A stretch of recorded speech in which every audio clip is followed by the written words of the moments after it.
जय श्री राधे कृष्णा। हमारे YouTube channel में आप सभी का फिर से स्वागत है। दोस्तों, आज हम पुत्र प्राप्ति के लिए हरिवंश पुराण के 10वें दिन की कथा का श्रवण कराएंगे। कल हमने आपको 9वें अध्याय के श्रवण कराया था। दोस्तों, पुत्र प्राप्ति के लिए यह बहुत ही अच्छा है, बहुत ही सुंदर है, जिसमें सभी देवताओं का वर्णन किया जाता है। इस वर्णन के प्रभाव से, इस वर्णन को सुनने से आपको पुत्र संतान की प्राप्ति होगी, वंश की वृद्धि होगी। दोनों पति पत्नी को पुत्र प्राप्ति के लिए इस हरिवंश पुराण का श्रवण करना चाहिए। इसमें सभी देवताओं के वंश वृद्धि का बताया गया है, तभी इसको हरिवंश पुराण कहा जाता है। दोस्तों, 10वें दिन के हरिवंश पुराण की कथा का श्रवण कराएं। उससे पहले जो भी नए सदस्य हमारे इस वीडियो को देख रहे हैं, जिन्होंने अभी तक चैनल को सब्सक्राइब नहीं किया है, कृपया वे चैनल को सब्सक्राइब करें, लाइक करें, शेयर करें और बगल में बेल आइकन बटन दबाना ना भूलें, जिससे हम जो भी वीडियो बनाएं उन सभी का नोटिफिकेशन आपके पास में पहुंचे और हमारी सभी वीडियो का आपको लाभ मिले। बोलो हरिवंश पुराण की जय, बोलो विष्णु भगवान की जय, बोलो व्यास जी महाराज की जय, बोलो गुरुदेव भगवान की जय। गुरुर्ब्रह्मा गुरुर्विष्णु गुरुर्देवो महेश्वर, गुरुर् साक्षात् परब्रह्म तस्मै श्री गुरुवे नमः। अखंड मंडलाकारं व्याप्तं येन चराचरं तत्पदं दर्शितं येन तस्मै श्री गुरुवे नमः। कृष्णं नारायणं वन्दे कृष्णं वन्दे व्रजप्रियं, कृष्णं द्वैपायनं वन्दे कृष्णं वन्दे वृथासुतं।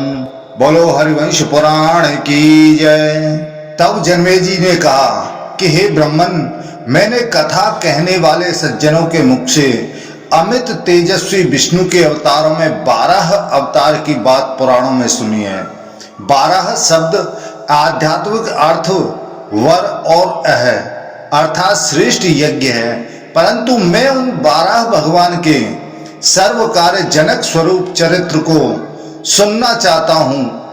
उनके कर्म तथा गुण, देश, द्रव्य, काल आदि एवं संतान को हेतु अर्थात अधिकार को वे किस अभिप्राय से त्यागात्मक स्वरूप को ग्रहण करते हैं, उसे मैं कुछ नहीं समझता। अतः आप मुझे ये सब बातें समझाइए। इस प्रकार 12 अवतार के आदि यज्ञ स्वरूप की बात पूछने के अनंतर तब राजा जन्मेजय उनके आदिदेविक रूप के विषय में पूछते हैं। उन 12 का वास्तविक स्वरूप क्या है, उनकी मूर्ति 12 जैसी आकृति की कैसी है, उनका देवता कौन है, उनके कर्म क्या है, उनका प्रभाव कैसा है और उन्होंने उस अवतार में क्या किया था। मैंने कृष्ण द्वैपायन जी का कहा हुआ महावाराह का चरित्र यज्ञ में एकत्रित हुए ब्राह्मणों के वाद विवाद में सुना है, परंतु उसका तत्व मेरी समझ में नहीं आया। तो हे ब्रह्मन, भगवान नारायण ने जिस प्रकार 12 रूप धारण किया और उन अरिसूदन भगवान ने जिस प्रकार अपनी दाढ़ से समुद्र के गर्भ में पड़ी हुई पृथ्वी का उद्धार किया, और यह सब मुझे आप बताने की कृपा करें। मैं शत्रु संहारक परम ज्ञानी हरि स्वरूप भगवान श्री कृष्ण के 12 आदि सब अवतारों में किए हुए सभी चरित्रों को विस्तार पूर्वक पूर्ण रीति से सुनना चाहता हूँ। लीलाओं के क्रम से इन सर्वव्यापी भगवान ने जितने भी अवतार हुए हैं, उन सब की और उन अवतारों के समय उनकी जो प्रकृति थी, उसकी आप कृपा करके व्याख्या कीजिए। फिर देवताओं के शत्रुओं का नाश करने परम चतुर भगवान विष्णु वसुदेव के कुल में उत्पन्न होकर वासुदेव क्यों कहलाए, अर्थात वे कर्म बंधन से रहित होने पर भी उत्तम स्थान से नीचे स्थान में क्यों आए, वे देवताओं से घिरे हुए एवं पुण्यात्माओं द्वारा सेवित पवित्र लोक को छोड़कर इस मृत्यु लोक में क्यों आए, जो देवता और मनुष्यों के नेता हैं और जो बेहू पृथ्वी के भी उत्पत्ति स्थान हैं। उन्होंने अपने दिव्य आत्मा को मनुष्य शरीर में क्यों स्थापित किया, जो अकेले ही सब मनुष्यों के कर्म से जन्म और जन्म से पुनः कर्म रूप चक्र को निर्विघ्न पूर्वक चलाते हैं, उन चक्रधारियों में श्रेष्ठ श्री कृष्ण ने मनुष्य बनने का विचार क्यों किया? जो जगत के संपूर्ण लोगों की रक्षा करते हैं, वे भगवान विष्णु पृथ्वी पर आकर गोप कैसे बन गए? जो समस्त भूतों के अंतरात्मा प्रभु स्वयं महाभूतों को रचते और धारण करते हैं, उन श्री गर्भ को पृथ्वी पर विचरण करने वाली स्त्री ने अपने गर्भ में किस प्रकार धारण किया? जिन्होंने देवताओं की इच्छा पूर्ण करने के लिए 3 पेड़ों डगों से तीनों लोगों को जीतकर जगत में धर्म, अर्थ और काम से प्राप्त होने वाले 3 मार्ग, 3 गतियां स्थापित कर दी। धर्म से स्वर्ग अर्थात ऊर्ध्वगति, अर्थ से मर्त्युलोक अर्थात मध्य गति और काम से नरकादि अधोलोक अर्थात अधोगति मिलती है। जो भगवान प्रलय काल में दृश्य और अदृश्य रीति से कारण सहित संपूर्ण जगत का पान करके अपने शरीर को जलमय बनाकर संपूर्ण जगत को एक जलमय ही कर देते हैं।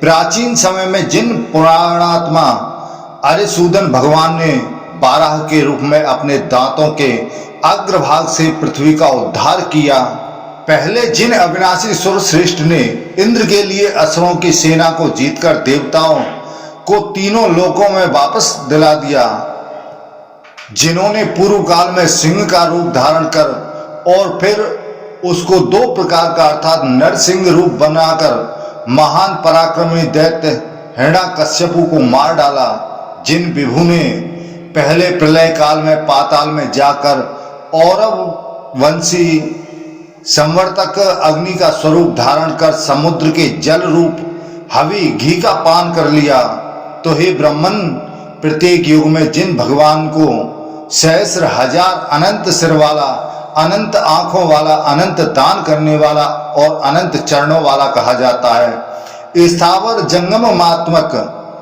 जगत के लीन होने पर जिन एक समुद्रमय जल में स्थित पुरुष की नाभि से प्रकट होने वाले कमल नाल रूप अरणि मंथन दंड से पितामह का भवन लोक कमल उत्पन्न हुआ, जिन्होंने तारकामय संग्राम में अपने शरीर को सर्वदेवमय और सर्वा युद्धधारी बनाकर दैत्यों को मार डाला, जिन्होंने गरुड़ पर बैठकर उद्दंड काल नेमी को नष्ट कर दिया तथा मैं दैत्य और महान असुर तारक को मार डाला, जो क्षीर समुद्र के तट पर स्थित अमृत समुद्र को योग माया रूप शाश्वत योग का आश्रय लेकर शयन करते हैं। देवताओं को उत्पन्न करने वाली अरण्य रूपा अदिति ने महान तप करके जिन पुराण पुरुष वामन रूपी गर्भ को धारण किया और जिन्होंने गर्भ से निकलने के बाद दैत्यों के चक्र में फंसे हुए इंद्र को दैत्यों के चक्र से मुक्त करके पूर्ण काम बना दिया, जिन्होंने अपने डगों से लोकमय करके अर्थात एक एक डग से एक एक लोक को नापकर दैत्यों को पाताल में भेज दिया, देवताओं को स्वर्ग का विहार करने वाला बना दिया और देवराज इंद्र को देवताओं के सम्राट पद पर स्थापित कर दिया, जिन्होंने गृह सूत्रों में कही हुई विधि तथा अनवाहार्य कर्म के साथ यज्ञोपयोगी चमस, उलूखन आदि पात्र, दक्षिणा और दीक्षा आदि की रचना की, जिन्होंने आहवनीय अग्नि, वेदी, श्रुवा, कुशाय, प्रोक्षणी पात्र, ध्रुवा और अवभ्रत स्नापनोपयोगी सामग्री की कल्पना की, जिन्होंने सुधा आदि 3 भोग्य पदार्थ बनाकर ब्राह्मणों को हव्य कव्य प्रदान करने वाला, देवताओं को यज्ञ में हवि भक्षण करने वाला और पितरों को श्राद्ध आदि में अर्पण किए जाने वाले पिंड आदि कव्य भक्षण करने वाला बनाया, जिन्होंने देवताओं का भाग निकालने के लिए मंत्र के प्रयोग की विधि के साथ साथ यज्ञ कर्म में यूप, समदा, श्रुवा, सोम, पवित्र यानी 35 एवं परिधियों की कल्पना की, जिन्होंने यज्ञोपयोगी द्रव्य, यज्ञ ईंटों के बने अग्नि स्थापन के स्थान और आहवनीय आदि 3 प्रकार की अग्नियां, सदस्य, यज्ञ कर्म का निरीक्षण करने वाले ब्राह्मण, यजमान उत्तम यज्ञ एवं मेध्य आदि पदार्थों का ब्रह्मा जी की प्रचलित की हुई विधि से विभाग किया, और जिन्होंने लोगों को युगों के अनुरूप बनाकर फिर अपना हाथ हटा लिया, जिन्होंने क्षण लव काष्ठा कला प्रातः मध्याह्न सायकाल रूप 3 काल मुहूर्त तिथि मास पक्ष वर्ष ऋतु काल के विविध योग नित्य नैमित्तिक और काम्य इन 3 प्रकार के प्रमेय कर्मों को श्रुति स्मृति शिष्टाचार रूप 3 प्रकार का प्रमाण आयु क्षेत्र स्थावर जंगम शरीर वृद्धि लक्षण और आकृति की सुंदर रचता रची थी, जिन्होंने 3 वर्ण शूद्रों को यज्ञ करने का अधिकार नहीं है, यानी शूद्रों का उन्होंने कुछ भी ग्रहण नहीं किया। 3 लोक 3 विद्याएं 3 अग्नियां 3 काल 3 कर्म 3 अपाय और 3 गुण रचे, जिन्होंने अनंत कर्मों के कारण 3 लोकों की रचना की, जो सब प्राणियों को रचने वाले हैं और जिनमें सब भूतों के गुण रहते हैं, जो जगदीश्वर समस्त ब्रह्मांड में जीवात्मा को जन्म मृत्यु देने के कारण सबके भगवान हैं, और जो इंद्रियों का विषयों के साथ संयोग करके सर्वत्र रमण करते हैं, जो धर्म करने वालों की गति है और पाप कर्म करने वालों की अगति है, अर्थात पाप कर्म करने वाले जिनको नहीं पा सकते, जो चारों वर्णों के उत्पत्ति स्थान हैं और जो चतुर्होत्र के ये रक्षक हैं और जो 4 विद्याओं के ज्ञाता हैं, जो चारों आश्रमों के आश्रय हैं और दिशाएं जिनके गर्भ में रहती हैं, तथा जो वायु आकाश जल अग्नि और पृथ्वी रूप है, जो चंद्रमा और सूर्य को भी ज्योति देने वाले हैं। तो हे योगीश्वर, वे योगीश्वर हैं, रात्रि का अंत करने वाले हैं, जो परम ज्योति स्वरूप सुने जाते हैं, अर्थात जिनका ज्योति स्वरूप नेत्र सर्वत्र सब कुछ देखता है, और जो परम तपः स्वरूप सुने जाते हैं, अर्थात जो परम तपस्या के द्वारा प्राप्त होते हैं, जिनको पर और अपर विराट भी कहते हैं, और जो परात्पर है अर्थात सूत्रात्मा से भी पर माया संपन्न महेश्वर सगुण ब्रह्म है, आत्मवान है, अर्थात आत्मा के समान ही माया रूपी शरीर वाले हैं, वेद नारायण का ही निरूपण करते हैं, सभी क्रियाओं का पर्यवसन और जो भी नारायण में ही होता है। धर्म का लक्ष्य भी नारायण है, संपूर्ण गतियों की परम गति नारायण है, नारायण ही सत्य के आधार हैं और नारायण ही तप के द्वारा प्राप्य हैं, नारायण ही मोक्ष के आधार हैं, नारायण ही परम आश्रय रूप हैं, जो प्रभु आकाश में विचरण करने वाले आदित्य आदि ग्रहों के स्वरूप में स्थित हैं और दैत्यों का संहार करने वाले हैं, जो प्रलय के समय काल का रूप धारण कर लेते हैं, संसार का अंत करने वाले यम के भी यम हैं, मृत्यु की भी मृत्यु हैं, लोगों की मर्यादा बांधने वाले सेतु हैं, अर्थात मनु आदि को भी मर्यादा में रखने वाले हैं, और पवित्र करने वाले गंगा आदि तीर्थों के भी पवित्र, इन सभी को पवित्र करने वाले हैं, जो वेद के ज्ञाताओं द्वारा जानने योग्य हैं, प्रभुत्व स्वभाव वाले के भी प्रभु हैं, और जो सौम्य पुरुषों की चंद्रमा की भांति प्रिय दर्शन हैं, जो अग्नि के समान तेजस्वी पुरुषों में अग्नि स्वरूप हैं, जो मनुष्यों के मन रूप हैं, तपस्वियों के तप रूप हैं, जो नीतिमान पुरुषों में नम्रता रूप से विराजमान रहते हैं और तेजस्वियों में तेज स्वरूप हैं, और जो सृष्टियों के रचने वाले तथा संसार के सर्वश्रेष्ठ कारण हैं, जो शरीर धारण करके अवतार लेने वाले देवताओं के विग्रह रूप हैं, गति मानव की गति है, आकाश में उत्पन्न होने वाले वायु हैं तथा वायु से जीने वाले अग्नि स्वरूप हैं, अग्नि देवताओं के प्राण हैं और मधुसूदन अग्नि के भी प्राण हैं। वे सब अग्नि के प्राण बनकर अग्नि के द्वारा क्या करते हैं? इसको स्पष्ट करते हुए हैं, कहते हैं अग्नि के द्वारा पृथक किए हुए अन्न के सार रूप रस से रक्त बनता है और उससे क्रम से वीर्य बनकर गर्भ रहता है। इस प्रकार वह अग्नि के प्राण बनकर अग्नि के द्वारा सारा सृष्टि कार्य चलाते हैं और रक्त से मांस बनता है, मांस से मेद की उत्पत्ति होती है और मेद से अस्थियों की उत्पत्ति होती है, हड्डियों से मज्जा बनती है और मज्जा से वीर्य की उत्पत्ति होती है।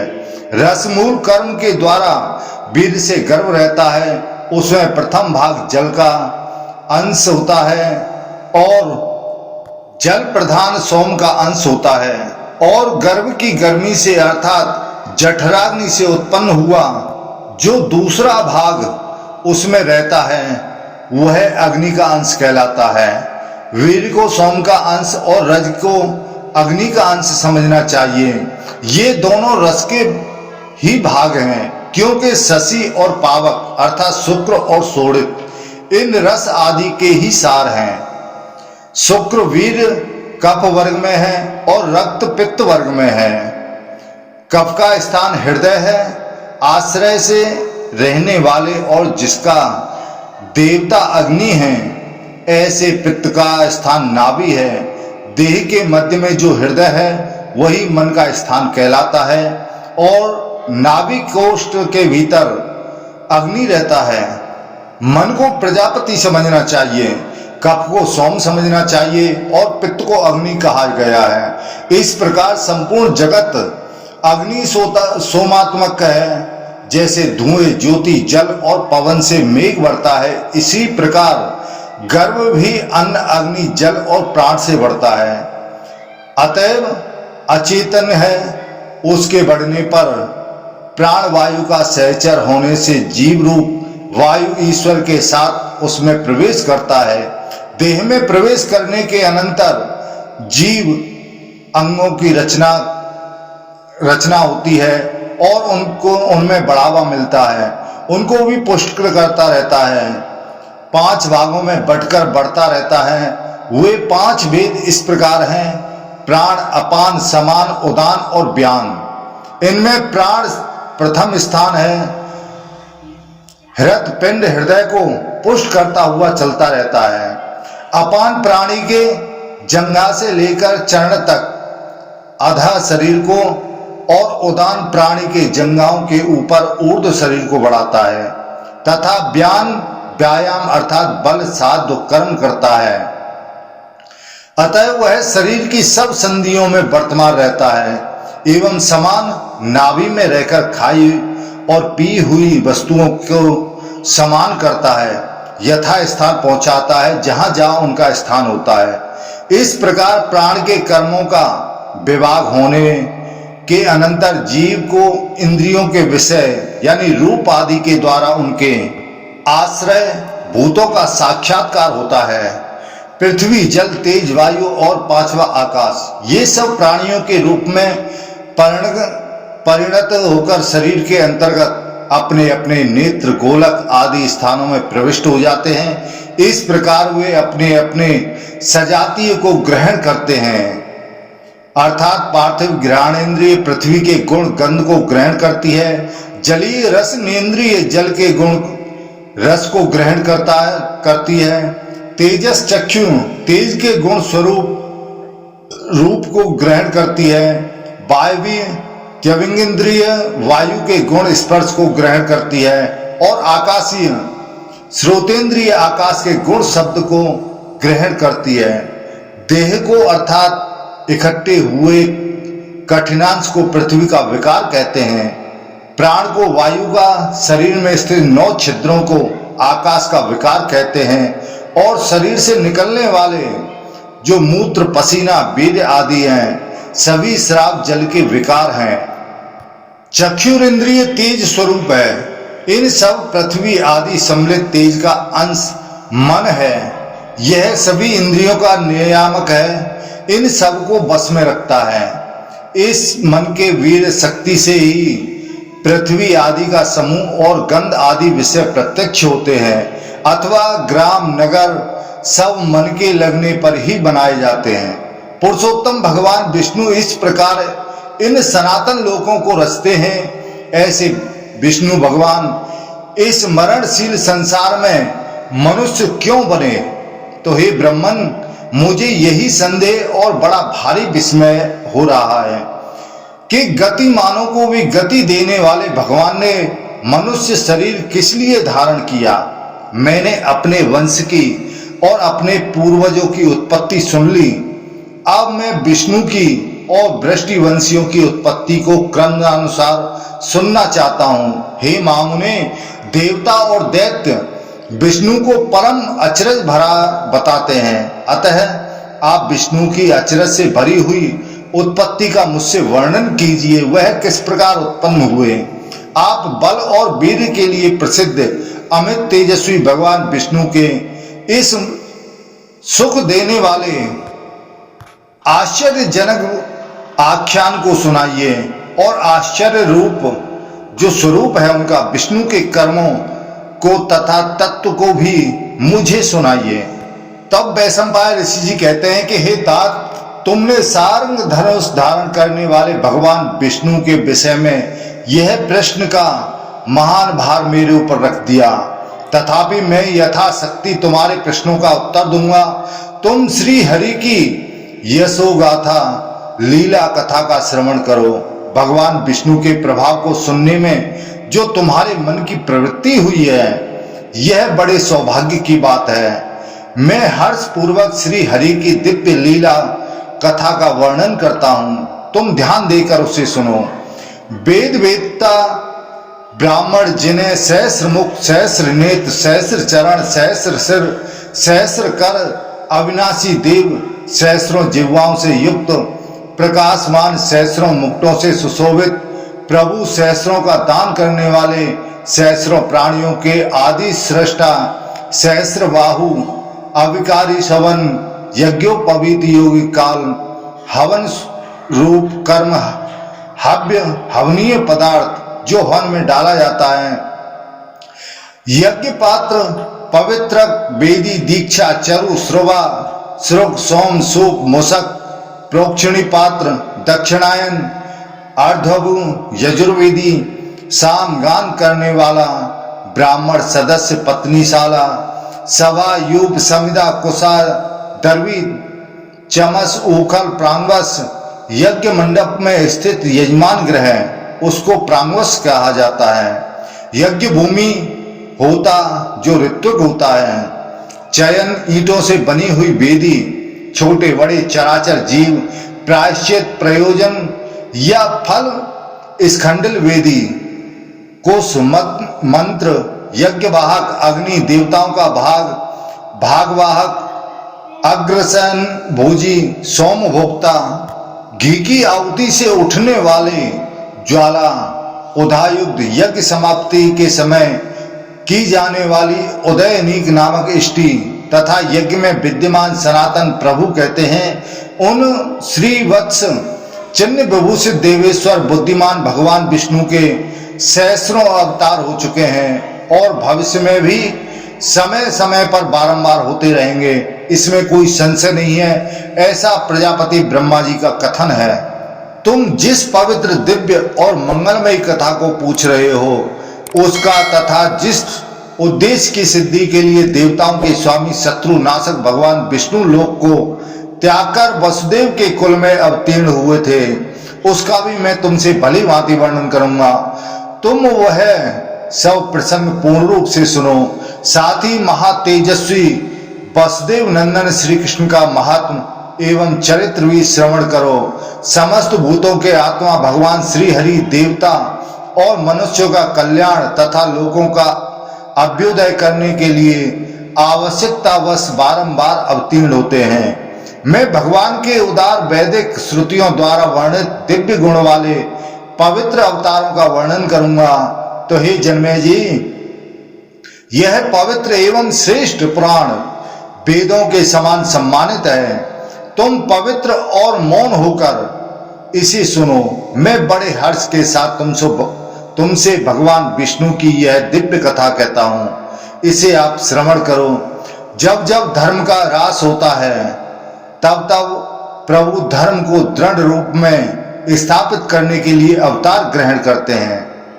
उनकी एक श्रेष्ठतम सात्विक की मूर्ति है जो दिव्य लोक में रहकर सदा दुष्कर तप करती है। उनकी दूसरी मूर्ति प्रजा के संहार के और सृष्टि के लिए योग निद्रा का आश्रय ले शेष शैया पर शयन करती है। वह योग निद्रा अध्यात्म चिंतकों की समाधि से उत्कृष्ट है। 1 सहस्र चतुर्युगों तक शयन करके वे सृष्टि संचालन के कार्य से पुनः विभिन्न रूपों में प्रकट होते हैं। सहस्र युग पूर्ण हो जाने पर वे देवादिदेव जगदीश्वर विष्णु की पितामह ब्रह्मा, इंद्रादि लोकपाल, चंद्रमा, सूर्य, अग्नि, कपिल, परमेष्टि, देवता, सप्तऋषि और महायशस्वी त्रिनेत्रधारी शिव आदि के रूप में प्रादुर्भूत होते हैं। वायु, समुद्र और पर्वत ये सब के सब उन्हीं के विराट रूप का आश्रय लेकर स्थित हैं। महान प्रभावशाली सनत कुमार और प्रजा की सृष्टि करने वाले ईश्वरशाली महात्मा मनु भी उन्हीं के स्वरूप हैं। प्रदीप्त अग्नि के समान तेजस्वी उन पुराण देव श्री हरि ने ही समस्त देहधारियों के शरीरों की रचना की है। महाप्रलय के समय जब के देवता अनुसरण, असुरगण, नाग और राक्षस आदि समस्त चराचर प्राणी नष्ट हो गए थे। एकार्णव के जल में 2 अत्यंत दुर्धर्ष दानव प्रकट हुए। उनके नाम थे मधु और कैटभ। वे दोनों युद्ध चाहते थे। सर्वशक्तिमान भगवान विष्णु ने ही उन दोनों को मोक्ष का अनुपम वर देकर मार डाला था। पूर्व काल में जब कमल नाव भगवान विष्णु समुद्र के जल में शयन कर रहे थे, उनकी नाभि से एक कमल प्रकट हुआ जिसमें पहले ऋषियों सहित संपूर्ण देवताओं का प्रादुर्भाव हुआ। पुराण में यह परमात्मा विष्णु का पौष्कर नाम का अवतार या सर्ग कहा जाता है। पुराण यह विद्या है जिसमें मंत्र एवं ब्राह्मण भाग की श्रुतियों से संपूर्ण वेद की प्रतिष्ठित है। पुराणों में वेदार्थ का ही विस्तार किया गया है। उन परमात्मा का जो 12 नामक अवतार हैं वह श्रुति में वर्णित है। उस अवतार के समय सुरश्रेष्ठ भगवान विष्णु ने 12 रूप धारण कर पर्वत और वन सहित समुद्र तक की सारी पृथ्वी का जल से उद्धार किया था। चारों वेद उनके 4 पैर हैं और यूप उनकी दाढ़ी है। यज्ञ दांत और सेनचित आदि चित्ती इष्टि का चयन मुख है। साक्षात अग्नि ही उनकी जिह्वा, कुशा, रोमावली और ब्रह्म मस्तक है। उनका तप महान है। दिन और रात्रि उनके नेत्र है। ये दिव्य स्वरूप वेद उनका अंग और श्रुतियां आभूषण हैं। हविष्य यानी घृत, नासिका, श्रवा, यूथन और सामवेद का गंभीर घोष ही उनका स्वर है। ये महान हैं। धर्म और सत्य उनका स्वरूप है। वे श्री संपन्न तथा क्रम, गति, विक्रम, पराक्रम के द्वारा सम्मानित हैं। प्रायश्चित उनके नख और पशु उनके घुटने हैं। वे धीर तथा विशाल भुजाओं से युक्त हैं। उदाता, अंत्र, आंत, होम, लिंग तथा बड़ी बड़ी औषधियां उनके अन्नकोश और वीर्य हैं। वायु, अंतरात्मा, मंत्र, नितंब और निचेड़ कर निकाला हुआ सोमरस ही उनका रक्त है। वेदी ही स्कंद, हविष्य, गंध, दूध, हव्य और काव्य उनका प्रचंड वेग है। वे परम कांतिमान तथा सभी प्रकार की दीक्षाओं से संपन्न हैं। दक्षिणा ही उनका हृदय है। महान सत्र, लंबे काल तक चलने वाले यज्ञ उन महान योगी का स्वरूप है। वेदों का स्वाध्याय उनके ओठों का आभूषण है और प्रागर्भ नाम की कर्म की आवृत्ति ही उनका भूषण है। अनेक प्रकार के छंदों की गति उनका मार्ग है और वे गोपनीय उपनिषद रूपी आसन पर विराजमान रहते हैं। जल में पड़ने वाली छाया ही पत्नी की भांति उस समय उनकी सहायिका थी और वे मेरु पर्वत के शिखर के समान ऊंचे जान पड़ते थे। उन सहस्र सिर वाले भगवान बारह ने जो देवताओं के आदिकरण हैं, एकार्णव के जल में प्रवेश करके उसमें डूबी हुई पर्वत और वन तथा काननों सहित समुद्र तक की सारी पृथ्वी को अपनी दाढ़ से ऊपर उठाकर संपूर्ण लोकों के हित की कामना से पुनः उसे जल के ऊपर स्थिरता पूर्वक स्थापित कर दिया। इस प्रकार प्रकट होकर समस्त प्राणियों का हित चाहने वाले यज्ञात्मा भगवान बारह ने समुद्र जल को धारण करने वाली समूची पृथ्वी का पूर्व काल में उद्धार किया था। यह 12 अवतार की कथा कही गई है। इसके बाद नरसिंह अवतार हुआ, उसका वर्णन सुनो। इस अवतार में भगवान ने नरसिंह रूप धारण करके हिरण्यकश्यपु नामक दैत्य का वध किया था। पहले सत्ययुग में देवताओं का शत्रु हिरण्यकश्यपु समस्त दैत्यों का आदि पुरुष था। उसे अपने बल का बड़ा घमंड था। उसने 11,500 वर्षों तक बड़ी भारी तपस्या की। वह सदा जप और उपवास में संलग्न रहता था। वह दृढ़ आसन पर मौनावलंबन पूर्वक दृढ़ता के साथ उत्तम व्रत का पालन करता था, निष्पाप। तदनंतर उसके इंद्रिय संयम, मनोनिग्रह, ब्रह्मचर्य और तपस्या और शौच संतोष आदि नियमों के पालन से ब्रह्मा जी उसके ऊपर बहुत प्रसन्न हुए। स्वयंभू भगवान ब्रह्मा जी ने हंस के युक्त होकर सूर्य के समान तेजस्वी विमान द्वारा स्वयं वहां पर पधारे। उनके साथ आदित्य, वसु, साध्य, मरुद्रण, अन्य देवगण, रुद्रगण, विश्वदेव, यक्ष, राक्षस, किन्नर, दिशाएं, विदिशाएं, नदियां, समुद्र, नक्षत्र, मुहूर्त, आकाशचारी, महान ग्रह, तपस्या में बड़े चढ़े देवर्षि, सिद्ध, सप्तर्षि, परम पुण्यात्मा, राजर्षि, गंधर्व और अप्सराएं भी थीं। संपूर्ण देवताओं से घिरे हुए ब्रह्मवेत्ताओं में श्रेष्ठ चराचर श्रीमान गुरु ब्रह्मा जी उस दैत्य से इस प्रकार बोले, उत्तम व्रत का पालन करने वाले दैत्यराज, तुम मेरे भक्त हो। तुम्हारी इस तपस्या से मैं बहुत प्रसन्न हूं। तुम्हारा भला हो। तुम कोई ऐसा वर मांगो और मनोवांछित भोग प्राप्त करो। तब हिरण्यकश्यपु बोला कि लोक पितामह, मुझे देवता, असुर, गंधर्व, यक्ष, नाग, राक्षस, मनुष्य और पिशाच किसी तरह मार न सके। तपस्वी, ऋषि, महर्षि कुपित होकर मुझे शाप न दें। मैं आपसे यही वर मांगता हूं। न शस्त्र से, न अस्त्र से, न पर्वत अथवा वृक्ष से, न सूखे से, न गीले से, न दूसरे ही किसी आयुध से मेरा वध हो। जो मेरे सेवक, सेना और वाहनों सहित मुझे एक ही थप्पड़ से मार डालने में समर्थ हो, उसी के हाथ से मेरी मृत्यु हो। मैं ही सूर्य, चंद्रमा, वायु, अग्नि, जल, आकाश, नक्षत्र और 10 दिशाओं के रूप में स्थित रहूं। मैं ही काम और क्रोध का अधिष्ठाता हूं। मैं ही वरुण, इंद्र, यम, धनाध्यक्ष, कुबेर, यज्ञ और किम पुरुषों का स्वामी हूं। तो हे नृपश्रेष्ठ, उस दैत्य के यों कहने पर स्वयंभू भगवान ब्रह्मा ठठाकर हंस पड़े और उस समय उस दैत्यराज से इस प्रकार बोले। ब्रह्मा जी कहते हैं कि हे तात, ये दिव्य और अद्भुत वर मैंने तुम्हें दे दिया। तुम इन संपूर्ण अभिष्टों को प्राप्त कर लो। ऐसा कहकर ब्रह्मा जी आकाश में स्थित ब्रह्मर्षि गणों से सेवित वैराज पद नामक ब्रह्मधाम को चले गए।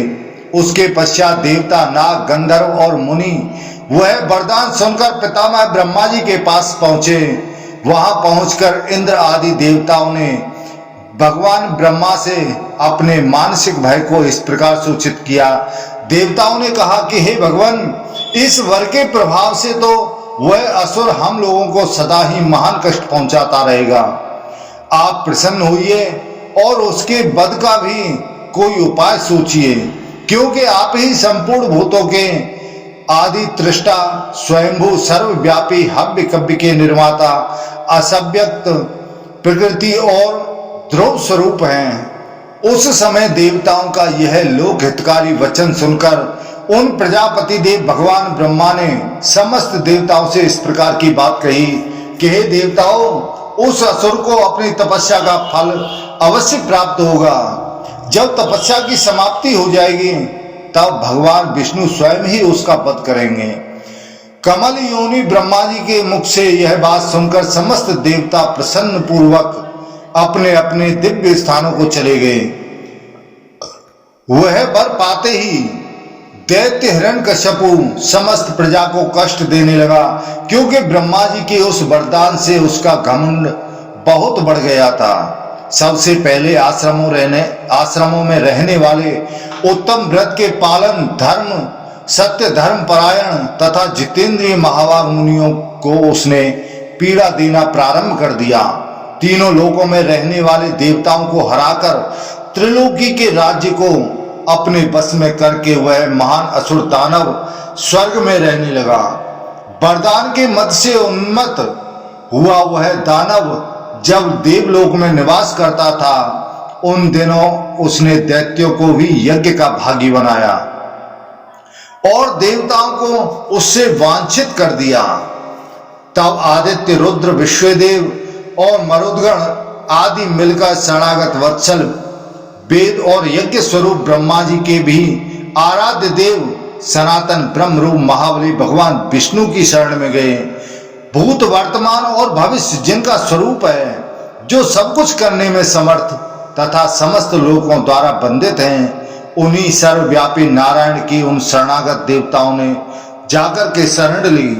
तब जाकर के देवताओं ने कहा कि हे देवेश्वर, आप हिरण्यकश्यपु के भय से अब हमारी रक्षा करें। हे सुरश्रेष्ठ, आप हम ब्रह्मा आदि देवताओं के भी परम पालक हैं। आप ही हमारे परम देवता और आप ही हमारे परम गुरु हैं। आपके नेत्र प्रफुल्ल कमल दल के समान शोभा पाते हैं। आप शत्रु पक्ष को भय देने वाले हैं। हे प्रभु, आप दैत्यों के विनाश के लिए हमारे शरण दाता हो। तब भगवान विष्णु कहते हैं कि हे देवताओं, भय छोड़ दो, मैं तुम्हें अभय देता हूं। तुम शीघ्र ही पहले की भांति स्वर्गलोक को प्राप्त कर लोगे। जो वरदान पाकर घमंड में भर गया है तथा जो देवेश्वरों के लिए अवध्य हो गया है, उस दिति पुत्र दानवराज हिरण्यकश्यपु को उसके सेवकों सहित मार डालता हूं। तब वैशंपायन ऋषि जी कहते हैं कि हे राजन, यूं कहकर भगवान विष्णु ने उन देवेश्वरों को तो विदा कर दिया और स्वयं हिरण्यकश्यपु के सभा भवन में पधारे। उस समय उन प्रभु ने अपना आधा शरीर मनुष्य का सा बना लिया और आधा सिंह का सा। इस प्रकार नृसिंह रूप धारण करके वे एक हाथ से दूसरे हाथ को रगड़ते हुए वहां पर आए। उनके शरीर का वर्ण सजल मेघ के समान श्याम था। उनका शब्द भी जल पूर्ण मेघ की गर्जना के समान ही गंभीर था। उनके उदीप्त तेज और वेग भी बरसने वाले बादल के ही तुल्य थे। तब जाकर के श्री नृसिंह भगवान ने वहां जाकर के अवतार लिया। यद्यपि दैत्य हिरण्यकश्यपु अत्यंत बलवान, तेजस्वी, दर्प में भरे हुए सिंह के समान पराक्रमी तथा बलाभिमानी दैत्यों द्वारा सुरक्षित था, तो भी भगवान नृसिंह ने उसे एक ही थप्पड़ से मारकर यमलोक को पहुंचा दिया। यह नृसिंह अवतार की कथा कही गई है। अब दूसरे वामन भगवान का वर्णन सुनो, जिसमें वामन रूप धारण करके भगवान ने दैत्यों का विनाश किया था। पूर्व काल में सर्वशक्तिमान भगवान विष्णु वामन रूप धारण बलवान बलि के यज्ञ में गए और वहां उन्होंने अपने 3 ही पगों से त्रिलोकी को नापकर किसी से क्षुब्ध न होने वाले बड़े बड़े असुरों को क्षुब्ध कर डाला। जिस समय भगवान ऋषिकेश अपने डग बढ़ा रहे थे, उस समय विप्रचित, शिवी, शंकुरय और शंकु, ऐसरा तथा शंकुशिरा, पराक्रमी हैग्रीव, वेगवान, केतुमान, उग्रमहान, असुर, सौम्य, व्यग्र, पुष्कर और पुष्कल तथा महारथी, वेपन, बृहत्कीर्ति, महाजीव्य और अश्व सहित अश्वपति, प्रहलाद, अश्वशिरा, कुंभ, सम्माद, गगनप्रिय, अनुवाद, हरि और हर, 12 शंकर, रुज, शरभ तथा सलभ, कुपन, कोपन, क्रथ, बृहत्कीर्ति, मयी, विजय, संसुकर्ण कालक और काल के व्रत, क्रोध, विरोचन, गरिष्ठ, वरण्य, प्रलम और नरक नामक 2 दैत्य, इंद्रतापन और वातपी, बलाभिमानी कीतुमान, असिलोमा तथा पुलोमा, बाक्कल, प्रमद, मद, खसरम, कालवदन, कराल, कौशिकी, सर आदि दैत्य चारों ओर से भगवान को घेरकर खड़े हुए। उनमें से किसी के हाथ भी सद्दंगनी बंदूक नहीं थी, हथियार नहीं था, और किसी के हाथ में चक्र, बहुतेरे अपने हाथों में परिध लिए खड़े थे। कुछ दानव बड़ी बड़ी शिलाओं से प्रहार करते थे, कितनों के हाथों में शूल थे, कितने ही पत्थर के गोले फेंकने वाले यत्न रूपी आयुध से संपन्न थे, बहुतेरे भिंदीपाल नामक अस्त्र का प्रयोग करते थे। कितने ही दैत्यों ने अपने हाथों में सूल, ऊखल, फरसे, पास, मुदगर और मूसल ले रखे थे। इस प्रकार वे भांति भांति के आयुध धारण किए हुए थे। उनके वेश भी कई तरह के थे। वे सब के सब महान, वेगशाली और भयंकर थे। किन्हीं के मुख कछुओं और मुर्गों के समान थे, तो किन्हीं के खरहे और घुघुओं के सदृश। कितने ही दानवों के मुख गधे, ऊंट, सुगर, मगर और सियारों के समान थे। वे सभी बड़े भयानक जान पड़ते थे। कुछ घोर रूपधारी दैत्यों के मुख चूहों और मेढकों के समान थे। कितनों के मुख भेड़ियों से मिलते जुलते थे। किन्हीं के मुख बिलाव जैसे थे, तो किन्हीं के हाथियों के समान। कोई कोई इससे भी बड़े मुख वाले थे। बहुतों के मुख नक्र यानी नाक, मेढ़े, बैल, बकरे, भेड़, भैंसे, गोह, साई, क्रौंच, गरुण, गेंडे और मोरों से मिलते जुलते थे। कुछ दैत्यों ने गजराज के चमड़े ओढ़ रखे थे, और कितनों ने वस्त्र की जगह काले मृग चर्म को ही अपने शरीर पर लपेट रखा था। बहुतों के शरीर चीर से ढके थे, और कितने ही वत्कल वस्त्र पहने थे।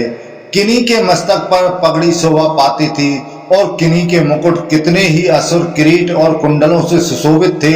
किन्हीं के सिर पर लंबी शिखाएं शोभा पाती थी। बहुत से दैत्यों की गर्दन शंख के समान थी। वे अत्यंत तेजस्वी दैत्य नाना प्रकार के वेश धारण किए भांति भांति की मालाओं और चंदनों से अलंकृत थे। वे अत्यंत तेज से चमकते हुए अपने अपने आयुध लिए खड़े थे। उन सर्वशक्तिमान भगवान ने मां भयानक रूप धारण करके समस्त दैत्यों को लातों और थप्पड़ों से मार डाला, और शीघ्र ही इस पृथ्वी को उनसे छीन लिया। कहते हैं, जब वे भगवान भूमि को नाप रहे थे, उस समय चंद्रमा और सूर्य उन विराट रूपधारी भगवान के स्तनों के बीच में आ गए। और जब वे आकाश स्वर्गलोक को नापने लगे, तब चंद्रमा और सूर्य उनकी नाभि में आ गए। वे अतुल पराक्रमी भगवान विष्णु जब स्वर्ग से भी ऊपर के महल, जन, तप और सत्य नामक लोकों को नाप रहे थे, उस समय सूर्य और चंद्रमा उनके दोनों घुटनों के स्थित दिखाई दिए। इस प्रकार ब्राह्मण लोग कहते हैं, इस प्रकार बलवानों में श्रेष्ठ श्री विष्णु ने सारी पृथ्वी का अपहरण यानी नाप करके बड़े बड़े असुरों को हरा करके स्वर्गलोक का राज्य इंद्र को दे दिया। तो हे जनमेजय जी, इस प्रकार मैंने तुम्हें परमात्मा श्री हरि के वामन नामक अवतार की कथा सुनाई। वेद वेत्ता ब्राह्मण इसी प्रकार भगवान विष्णु के यश लीला चरित्र का वर्णन करते हैं। इसके बाद भूतात्मा परमात्मा विष्णु का फिर जो अवतार हुआ, वह दत्तात्रेय के नाम से विख्यात है। भगवान दत्तात्रेय बड़े ही क्षमाशील थे। उस समय वेद लुप्त हो गए थे। वेद की प्रक्रिया और यज्ञ भी नष्ट प्राय हो गए थे। चारों वर्णों में संकरता आ गई थी। धर्म शिथिल हो चला था। अधर्म बड़े जोरों से साथ बढ़ रहा था। सत्य मिटता ही जा रहा था, और सब और असत्य का बोलबाला था। प्रजा क्षीण हो रही थी, और धर्म पाखंड से मिश्रित हो गया। ऐसे समय में भगवान दत्तात्रेय ने यज्ञों और क्रियाओं सहित वेदों का पुनरुद्धार किया। और चारों वर्णों को अलग अलग करके उन्हें व्यवस्थित कर दिया। वरदायक एवं ज्ञाननिष्ठ भगवान दत्तात्रेय ने है वंशी बुद्धिमान राजा कार्तवीर्य को यह वर दिया था, निष्पाप ये जो तुम्हारी दो भुजाएं हैं मेरे वरदान के प्रभाव से युद्ध के समय निसंदेह 1000 भुजाओं के रूप में परिणित हो जाएंगी। हे पृथ्वीनाथ, तुम सारी पृथ्वी का पालन करोगे। शत्रुओं के समुदाय तुम्हारी ओर से बड़ी कठिनता से देख सकेंगे।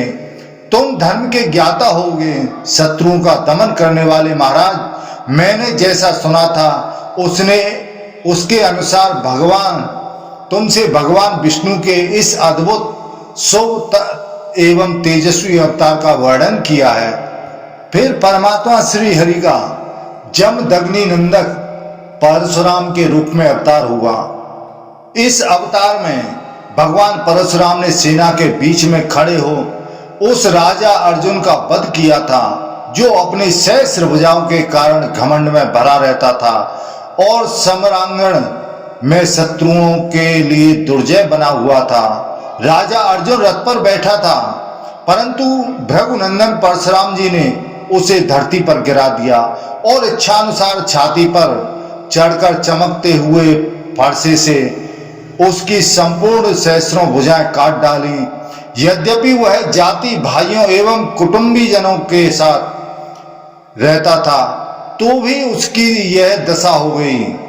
उस समय कार्तवीर्य मेघ के समान गंभीर स्वर में जोर जोर से चीखता चिल्लाता रहा। उन्होंने मेरु और मंदराचल से विभूषित समस्त पृथ्वी पर करोड़ों क्षत्रियों की लाशें बिछा दी तथा 21 बार भूतल को क्षत्रियों से शून्य कर दिया। पृथ्वी को क्षत्रियहीन करके महातपस्वी भृगुनंदन परशुराम ने अपने संपूर्ण पापों का नाश प्रायश्चित करने के लिए अश्वमेध यज्ञ का अनुष्ठान किया, जिसमें बड़े भारी दान किए जाते हैं। वह अश्वमेध यज्ञ में भृगुनंदन परशुराम ने प्रसन्न होकर मरीचि कुमार कश्यप को दक्षिणा रूप से यह सारी पृथ्वी दे दी थी। महायशस्वी महामनस्वी रथियों में श्रेष्ठ परशुराम ने उस अश्वमेध यज्ञ नामक महायज्ञ में वरुण के यहाँ से प्राप्त हुए शीघ्र गामी घोड़े, रथ, अक्षय, स्वर्ण राशि, धेनु और गजराज भी दान में दिए थे। आज भी समस्त लोगों के हित के लिए बारंबार तीव्र तपस्या करते हुए भृगुकुल नंदन जमदग्नि कुमार बुद्धिमान परशुराम उत्तम महेंद्र पर्वत पर देवताओं के समान निवास करते हैं। तो हे जन्मेजय, समस्त देवताओं के स्वामी सनातन एवं अविनाशी पुरुष परमात्मा विष्णु के इस परशुराम नामक अवतार का वर्णन किया गया। 24वें त्रेता युग में भगवान विष्णु राजा दशरथ के पुत्र कमल नयन श्री राम के रूप में प्रकट हुए और कुछ काल तक विश्वामित्र के अनुयायी रहे। उस समय सर्वसमर्थ महाबाहु भगवान अपने को 4 रूपों में प्रकट करके स्वयं श्री राम नाम से विख्यात हुए। वे श्री राम सूर्य के समान तेजस्वी थे। महायशस्वी श्री राम सब लोगों को प्रसन्न रखने, राक्षसों को मारने और धर्म की वृद्धि करने के लिए उस समय अवतीर्ण हुए थे। श्री राम को समस्त भूतों के स्वामी भगवान विष्णु का अवतार विग्रह बताते हैं, जिन्हें परम बुद्धिमान विश्वामित्र जी ने देवद्रोही असुरों का वध करने के लिए ऐसे दिव्यास्त्र प्रदान किए थे, जिन्हें धारण करना देवताओं के लिए भी कठिन था। महात्मा श्री राम ने पवित्र अंतःकरण वाले मुनियों के यज्ञ में विघ्न डालने वाले बलवानों में श्रेष्ठ मरीच और सुबाहु को अपने बाणों का निशाना बनाया और उनकी आशा पूर्ण होने नहीं दी। पूर्व काल में जब महात्मा राजा जनक के यहाँ यज्ञ हो रहा था, उस समय उन्हीं श्री राम ने खेल सा करते हुए महादेव जी के धनुष को अनायास ही तोड़ डाला। वे संपूर्ण धर्मों के ज्ञाता और समस्त प्राणियों के हित में तत्पर रहने वाले थे। उन्होंने लक्ष्मण को साथ ले 14 वर्षों तक वन में निवास किया। उस समय उनके साथ मूर्तिमती श्री लक्ष्मी जी भी थीं, जो लोगों में सीता के नाम से प्रसिद्ध थीं। वे उनकी पूर्वोचित पत्नी थीं और पति के पीछे पीछे वन में गई थीं। 14 वर्षों तक वन में तपस्या करके जन्म स्थान में निवास करते हुए रघुनंदन श्री राम ने देवताओं का अभिष्ट कार्य सिद्ध किया। उन भगवान श्री राम ने रावण के द्वारा अपहृत सीता का पता लगाते हुए लक्ष्मण के साथ जाकर भयानक पराक्रमी राक्षस का विराट और कमंद को मार डाला। वे दोनों वास्तव में पुरुष सिंह गंधर्व थे, किंतु शापग्रस्त होकर राक्षस हो गए। वे दोनों भगवान के हाथों मरकर मुक्ति को प्राप्त हुए। इन राक्षसों पर भगवान श्री राम जी ने ऐसे बाणों द्वारा प्रहार किया जो अग्नि, सूर्य, चंद्रमा, बिजली और मेघ के समान प्रकाशित होते थे, जिनके विचित्र पंख तपाए हुए जामू नद नामक स्वर्ण के बने हुए थे और जो इंद्र के वज्र और विद्युत के समान शक्तिशाली थे। उन बाणों द्वारा उन्होंने बलपूर्वक उन दोनों राक्षसों को शरीर से विलग कर दिया। कुंभकर्ण एवं रावण इन दोनों को मार डाला। भगवान श्री राम ने अपने मित्र सुग्रीव की भलाई के लिए युद्ध में महाबली वनराज वाली को भी मार डाला और उसके राज्य पर सुग्रीव का अभिषेक कर दिया। उन दिनों राक्षस राज रावण देवता, असुर, यज्ञ, गंधर्व और नागों के लिए अवध्य हो रहा था। युद्ध में वह उन्मत्त होकर लड़ता था। करोड़ों राक्षस उसके सहायक थे। उसका शरीर काले अंजन के ढेर के समान था। त्रिलोकी को रुलाने वाला वह भयंकर राक्षस राज रावण दुर्जय और दुर्दश था। उसका पराक्रम सिंह के समान था। उसका घमंड बहुत ही बढ़ता हुआ जा रहा था। वरदान के कारण वह और भी घमंडी हो गया। देवताओं के लिए उसकी ओर देखना भी कठिन था। उसका शरीर मेघों की घटा के समान काला था। भगवान श्री राम ने उस महाकाय महाबली रावण का युद्ध में मंत्रियों और सेनाओं सहित संहार कर डाला। पुलस्त्य पौत्र रावण भयानक अपराधी था। उसका प्रत्येक निश्चय क्रूरता से पूर्ण होता था। युद्ध में उस पर विजय पाना कठिन था, तो भी संपूर्ण भूतों के पालन भगवान श्री राम ने पूर्व काल में उसे भाई, पुत्र, मंत्री और सेनाओं सहित शीघ्रता पूर्वक मार डाला। उन्हीं दिनों मधुवन यानी मथुरा में लवण नामक दानव रहता था, जो मधु का पुत्र था। वह मान असुरवीर तो था ही, मनोवांछित वर पा जाने के कारण और भी घमंड में भर गया। वह श्री राम के ही स्वरूप भूत शत्रुघ्न के हाथ से मारा गया। युद्ध कुशल श्री भगवान श्री राम ने समरांगण में और भी बहुत से राक्षसों का संहार किया। इन सब पराक्रम पूर्ण कर्मों का संपादन करके धर्मात्माओं में श्रेष्ठ श्री राम ने 3 गुनी दक्षिणा से युक्त 10 अश्वमेघ यज्ञ किए, जो बिना किसी विघ्न बाधा के पूर्ण हो गए। श्री राम जी ने जब राज्य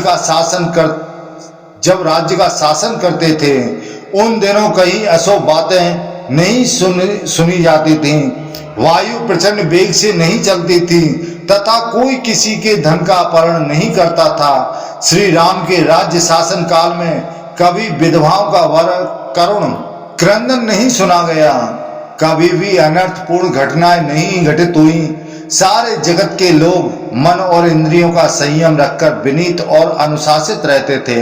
श्री राम के राज्य काल में प्राणियों को जल और अग्नि से मृत्यु का भय कभी नहीं होता था और बूढ़ों को, बालकों को प्रेत क्रिया नहीं करनी पड़ती थी। क्षत्रिय ब्राह्मणों की परिचर्या करते थे, वैश्य क्षत्रियों के प्रति श्रद्धा रखते थे और शूद्र अहंकार छोड़कर ब्राह्मण आदि 3 वर्णों की सेवा करते थे। श्री राम के राज्य में स्त्रियां अपने पति को छोड़कर दूसरे किसी पुरुष में आसक्त नहीं होती थीं और पुरुष भी अपनी पत्नी के सिवा दूसरी किसी स्त्री पर आसक्तिपूर्ण दृष्टि नहीं डालते थे। उस समय सारा जगत जितेंद्रिय था। पृथ्वी पर डाकुओं का कहीं नाम नहीं था। एकमात्र श्री राम ही सबके स्वामी और संरक्षक थे। श्री राम के शासन काल में मनुष्यों की आयु हजारों वर्ष की होती थी। वे सहस्रों पुत्रों के पिता होते थे। और किसी भी प्राणी को रोग नहीं सताता था। भगवान श्री राम जब यहाँ राज्य शासन करते थे, उन दिनों उस भूतल पर देवता, ऋषि और मनुष्यों का सब ओर से समागम होता रहता था। श्री राम के विषय में वे ही परम तत्व हैं, ऐसी दृढ़ आस्था रखने वाले पुराण वेता पुरुष इस प्रसंग में निम्नांकित गाथाएं गाया करते हैं, जो उन बुद्धिमान श्री रघुनाथ जी के महात्म को सूचित करती है। श्री राम जी का वर्ण श्याम था, वे सदा तरुण दिखाई देते थे। उनके नेत्र कुछ कुछ ललिमा लिए हुए थे, मुख से तेज बरसता रहता था। वे बहुत कम बोलते थे, उनकी लंबी भुजाएं घुटनों तक पहुंचती थीं। उनका मुख बड़ा सुंदर था, कंधे सिंह से कैसे जान पड़ते थे। महाबाहु श्री राम ने अयोध्या के अधिपति होकर 11,000 वर्षों तक राज्य किया था। उनके राज्य में सदा ऋग्वेद, सामवेद और यजुर्वेद का घोष सुनाई देता था।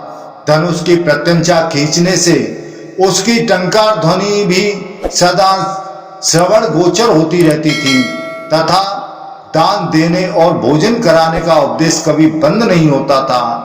दशरथ नंदन श्री राम सत्ववान और गुणवान होने के साथ ही सदा अपने तेज से देदीप्यमान रहते थे। उनकी सूर्य और चंद्रमा से भी अधिक शोभा होती थी।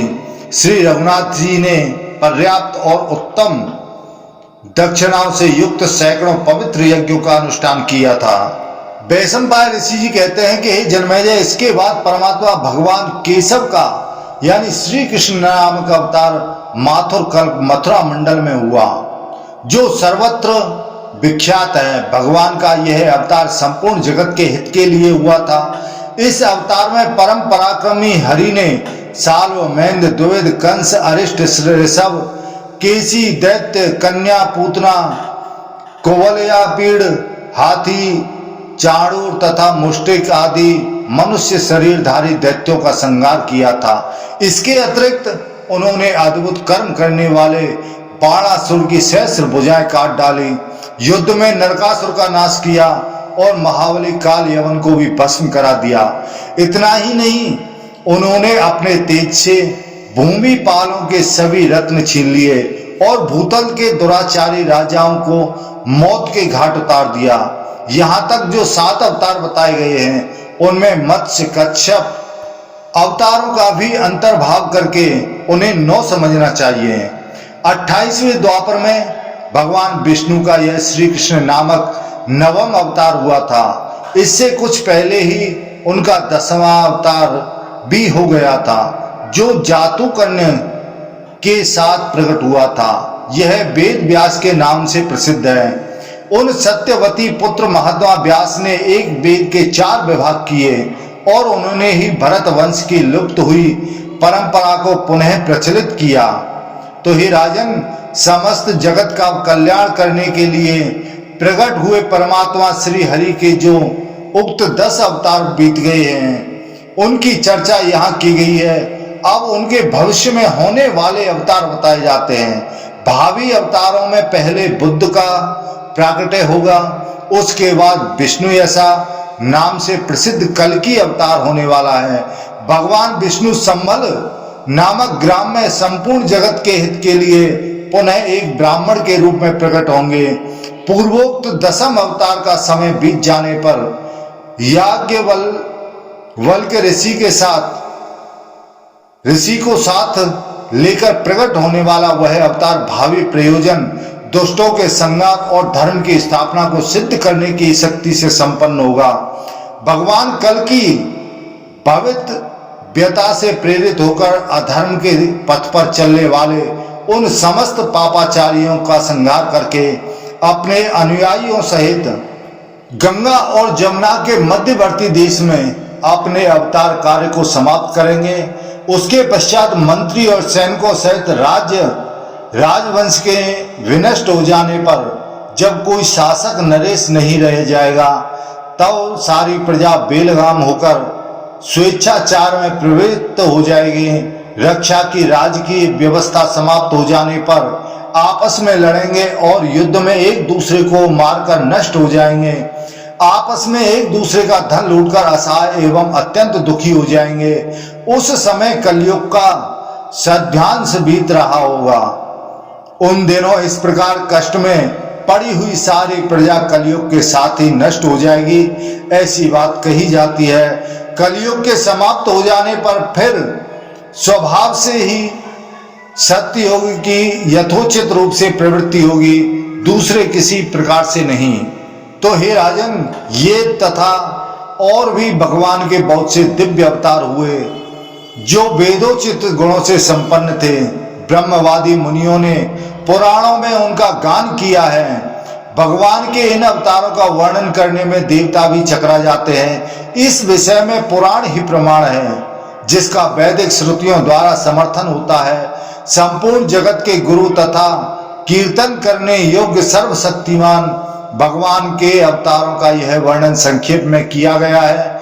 अनुपम शक्तिशाली भगवान विष्णु के अवतारों की बारंबार चर्चा करने से पितरों को प्रसन्नता होती है। जो हाथ जोड़कर आदर पूर्वक इस अवतार कथा को सुनता है, उसके पितरों को भी अक्षय तृप्ति प्राप्त होती है। जो मनुष्य योगेश्वर भगवान श्री हरि की योग माया द्वारा प्रकट हुए अवतारों की इन लीला कथाओं को सुनता है, वह सब पापों से मुक्त हो जाता है तथा भगवान की कृपा से शीघ्र ही उसे रिद्धि, समृद्धि और प्रचुर भोग सबकी प्राप्ति हो जाती है। संतानहीन को संतान की प्राप्ति होती है।